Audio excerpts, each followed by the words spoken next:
Welcome to The Habit Queen. I'm your host, Anya Perry, a work-life balance wellness coach, entrepreneur, and athlete.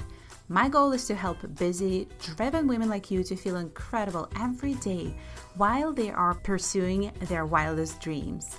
If you're ready to take some powerful steps and build simple, rock-solid habits, overcome stress, and multiply your physical and mental energy, you've come to the right place. Tune in each week and I'll be here to show you what strategies, methods, and tools you need to use in order to create beautiful, healthy, and harmonious life you adore. I truly believe that you can have it all. Thank you so much for joining, and let's begin.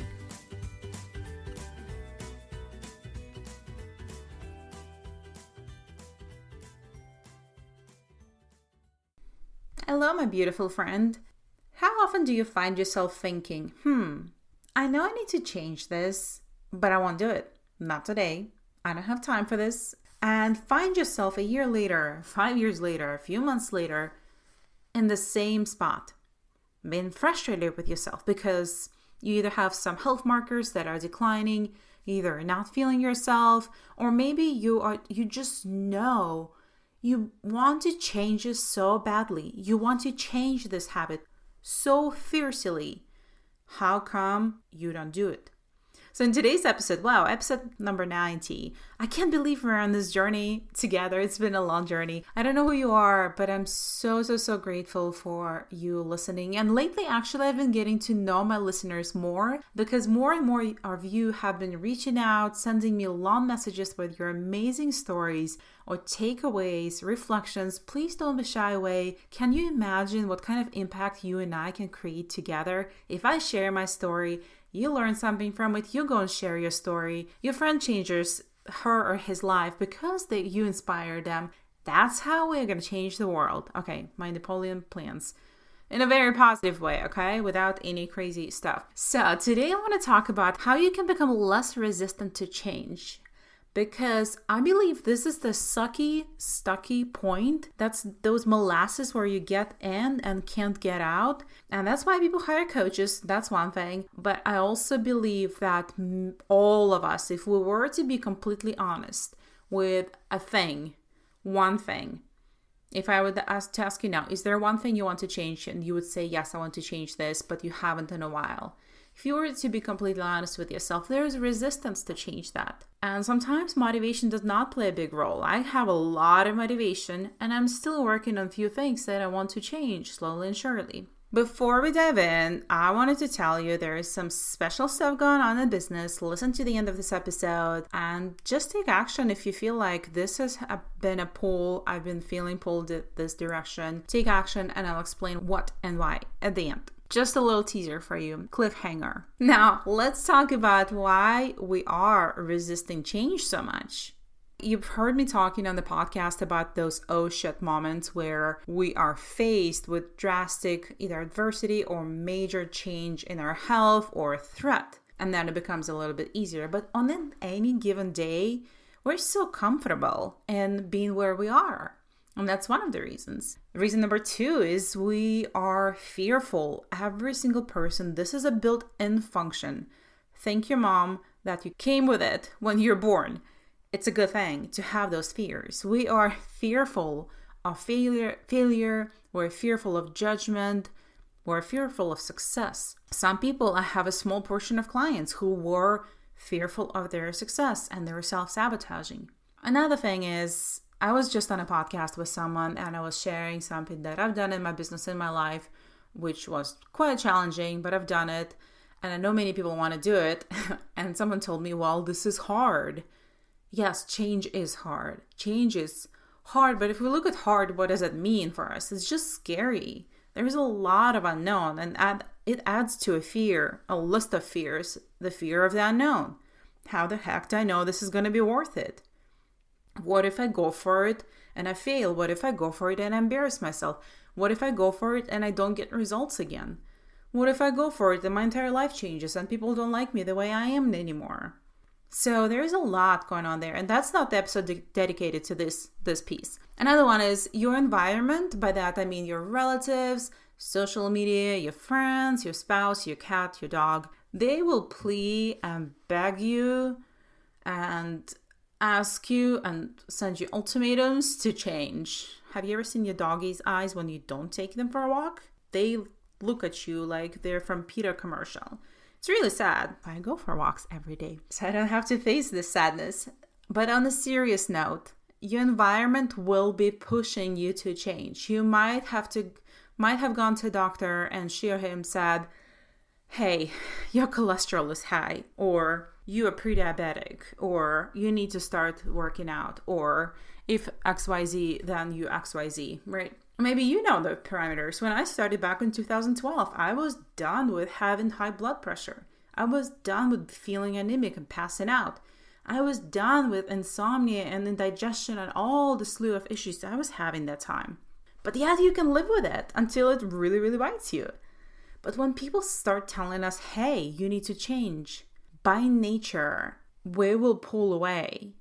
We don't like being pushed. We don't like living life on someone else's terms. Even if you're a people pleaser, you'll only go so far. That undermines change.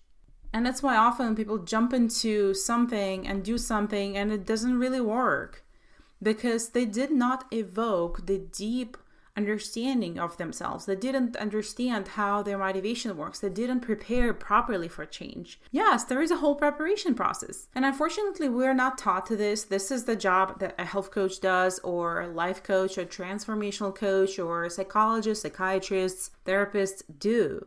But none of us exposed on the daily basis to that. So why would I go through that deep work if I just want to change how I eat and lose 20 pounds, right? Yet we get stuck.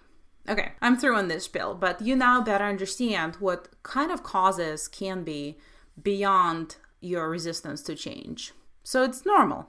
Let's normalize that. Resistance, we're resisting pain. We're resisting the change. It's our ego as well. I'm not even going to go that route to explain how our ego gets in a way in this way, protecting you, keeping you safe, keeping you comfortable because God forbid you get uncomfortable. But that's how we grow. And I actually looked up because I was so curious. I always get into this mode of researching something or thinking about something like, what is resistance? What's the definition? So here we are, Webster glasses on. Resistance is defined as an individual's behavior in response to a perceived or actual, listen to this, threat in an attempt to maintain baseline status. So homeostasis I keep talking about, that you don't want to be anywhere else but there, totally normal, because change is perceived as a threat. Even though you might be longing it, you might be thinking about those abs, you might be thinking about having a lot of energy or being calm, it's a threat. So it also can be preceded or amplified through a mistrust of fear, communication barriers, and it ultimately will be influencing how you act, how you're going to take action, how you're going to implement, not the information, but just overall movement forward. How high of a quality your work is going to be done. How sustainable the changes are going to be once you implement them. So it's a huge topic, right, to talk about. But today I wanted to make sure it's super actionable for you. I'm going to give you a few fun facts because, again, I got into the woods of it, surrounded by books, studying for my board exam. And as you know, I am absolutely obsessed with human behavior.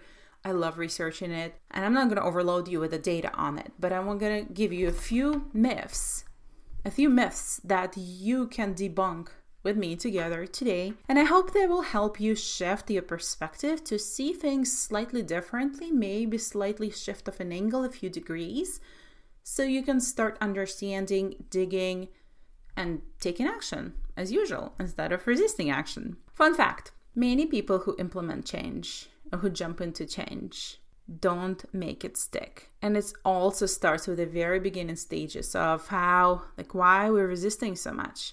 It will give you an idea. For example, dieters spend about $40 billion a year in the United States, but 19 out of 20 people lose nothing but their money in that process. 19 out of 20, that's insane. I think I read a statistic that 40 people who are prescribed medications, about 40% of them don't take their meds, even their life might be dependent on them, or take them inconsistently or incorrectly. And there's also my favorite one. 2 out of 3 people can't even get themselves to floss consistently. What?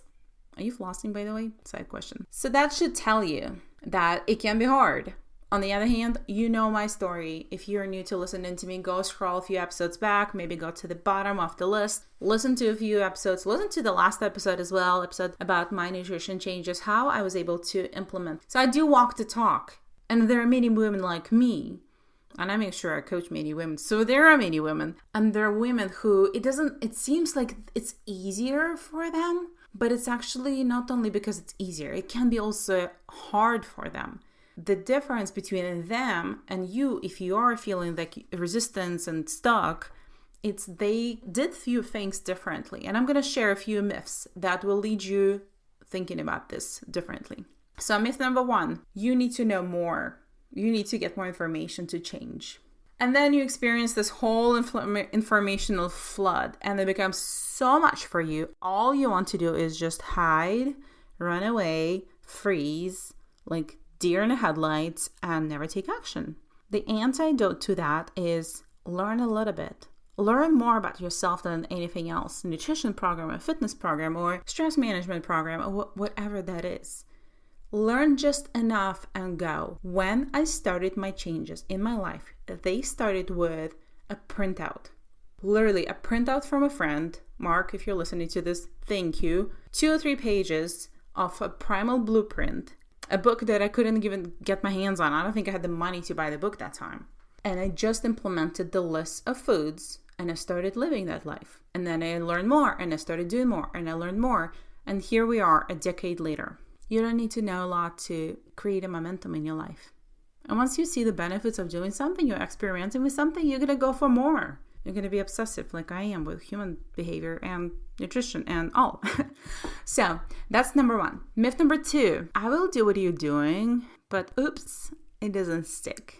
I will repeat everybody. I will repeat after everybody and mimic everybody, but somehow it's not working for me. Or it may work for a bit and then it's not. Or it worked a few years ago and now it's not. It can be a diet, it can be a keto, or it can be a HIIT workout. So it can be strength training or marathon training, or it can be specific stress management, meditation worked for you and now it stopped and you're fuming. It's all about your personal experience. That's why it won't work long term. It's all about what you make out of it. It's all about the narrative behind your personal experience.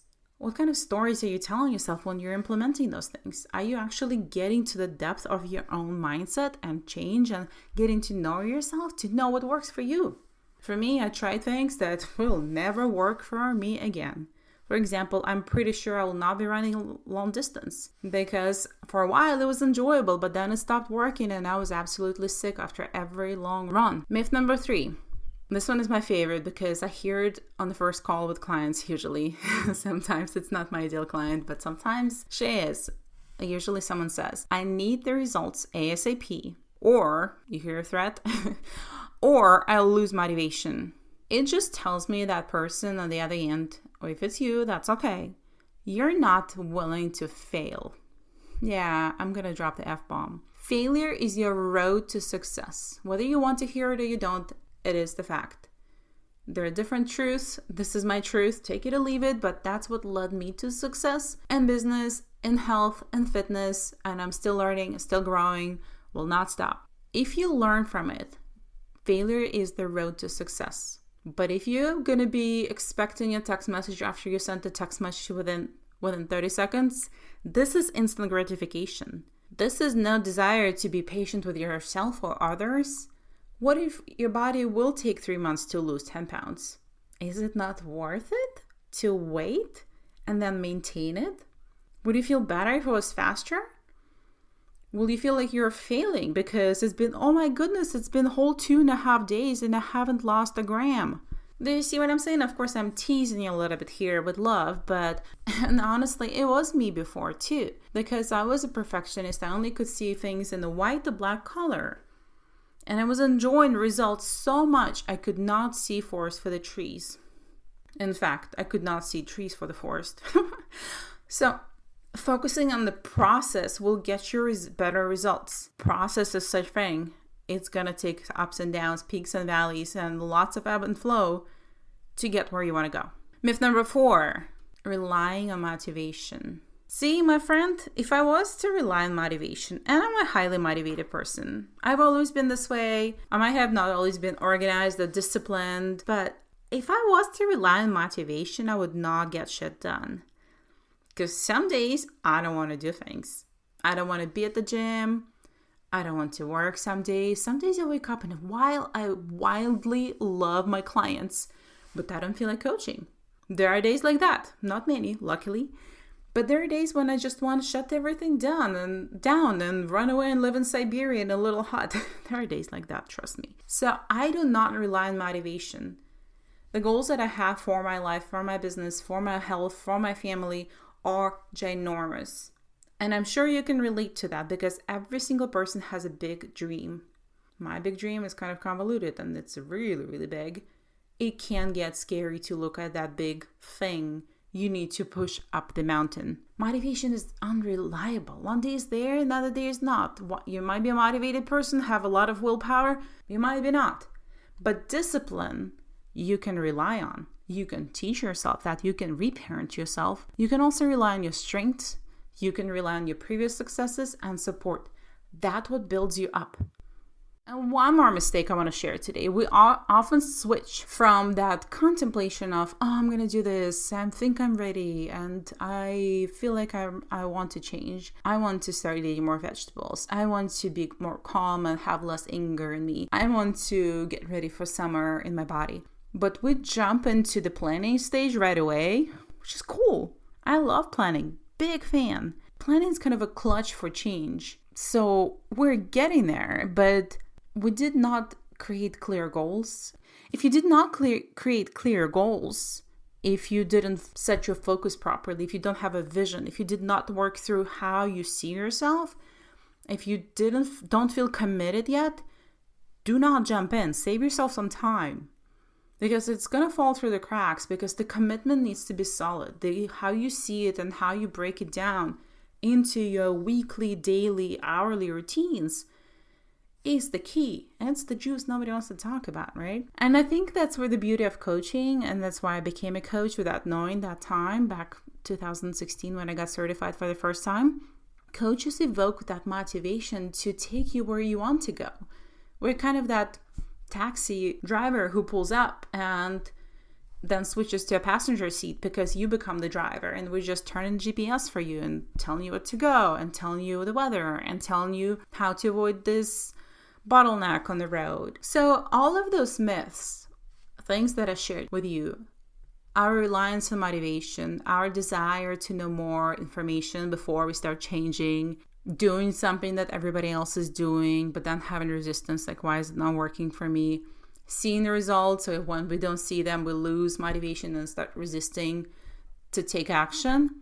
All of those things will be evoking more resistance. How can you become less resistant to change? Do the opposite things. And I mentioned some of them before. When you stop fearing the unknown, you're going to lose resistance.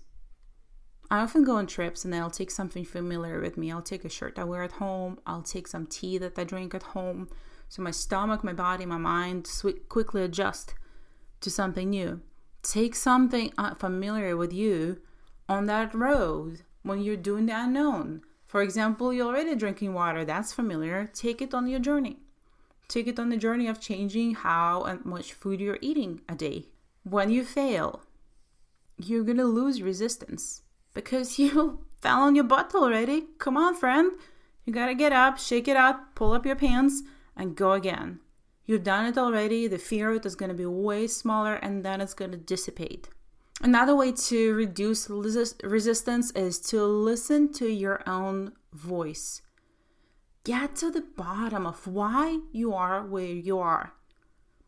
Why did I change my nutrition personally? Why my clients come to me to change nutrition? Not because I just want to eat better. I was fed up with the lack of respect in my relationship with myself.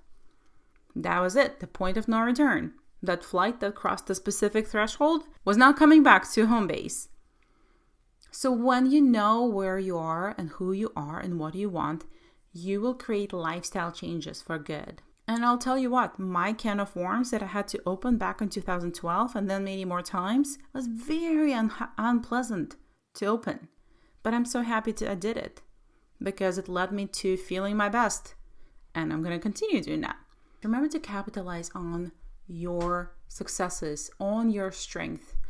Go do a strength finder test. Do something that will motivate you and emphasize, accentuate the features that you already have. How reliable you are, how responsible you are, how kind you are. Maybe it's going to be to others, but you can implement those in your own journey. We're often forgetting that we already have so many wins under our belt. We just think, no, that's not enough. But what is enough then? So to sum it up today, I know I threw a lot at you today. I just was kind of like free flowing with this episode. I had a lot to say. And if you are currently resisting, if you have a desire to change, but there's so much ambivalence, so much resistance, take notes listening through this episode. Go through the myths and see if they apply to you. So I also wanted to share a tool with you. It's called the Decisional Balance Matrix. Fill this out. It's attached in the show notes. And let me know how it goes, because I think this is an incredible tool to get clear. Do I really need to change this? Like, what are the pros? What are the cons of me changing it? And then do the same thing for staying the same. And you will clearly see, just dump it out. Don't think too much, almost like mastermind it real quick. Brainstorm it, brain dump it real quick. Because once you start thinking about it, you'll start evaluating it. And that's not the purpose of it. And then see, how ready are you for this change? And if you are, go for it. Don't wait another year. Because the resistance is going to come back the moment you start thinking about it. That's going to open a debate. There's a whole stage in your mind where there are two parts of you constantly talking. Sounds familiar? I hope I'm not sounding like a crazy person. But they're talking you in and out of things. Who's doing this to you? You. And that's the beautiful thing, because you can take control of that, over that voice, and take action. So I hope today was helpful. I hope today was inspiring for you to think about your resistance to change, see things differently, get inspired, get motivated. I did not do this. If you're motivated right now to take action, you did this. And that's the beauty of it. And if you feel like you are ready to set clear goals, assess where you are, create a plan, create a strategy, we can hop on the call. I don't do discovery calls, but I lately sent this message to my people saying that we can hop on a 30-minute call with you to chat about your goals, to create a clear strategy for you, to assess the current situation, and make sure you feel supported, balanced, and on the right track. I'll drop the link for this clarity session in the show notes. Book it. I have a few spots this month, and I'll be talking to you. I'll be bringing a couple of really awesome guests in the next few weeks, and I can't wait to talk with you more about this. Remember to rate and review the Habit Queen podcast on iTunes, and I just wanted to tell you I appreciate you so much. I hope you have a beautiful week, a gorgeous day when you're listening to this, and I'll talk to you next week.